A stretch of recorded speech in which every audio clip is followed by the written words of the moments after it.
Exercise 15. Invention of the telegraph. Listen to the first part of the talk about the invention of the telegraph.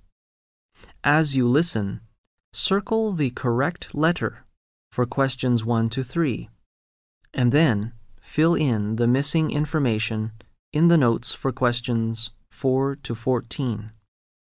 Today it takes only a short time to send a message to the most distant parts of the world. The man who made this possible was Samuel F.B. Morse. His invention was the telegraph.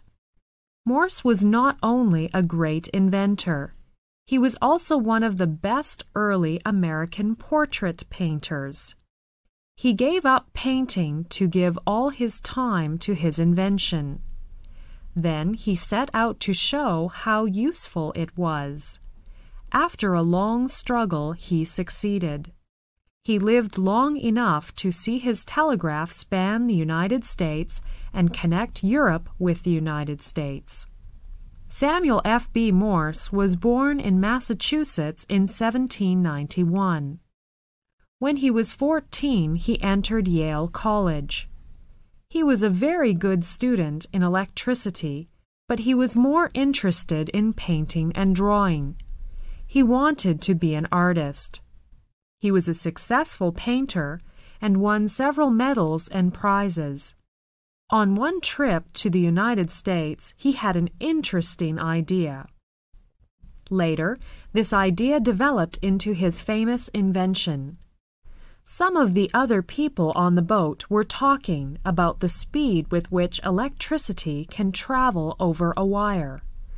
Morse thought that it might be possible to use electricity to send a message over a wire. This message, he thought, could be recorded at the other end. A message could then be sent with the speed of electricity. Before the end of the trip, Morse had drawn up rough plans for an instrument. He called it the electric or magnetic telegraph. Morse began to work out his idea as soon as he landed. He gave up his work as a painter. Instead, he chose to work on his new idea. Almost 5 years later, his experiments were successful. He built an instrument that made his idea work.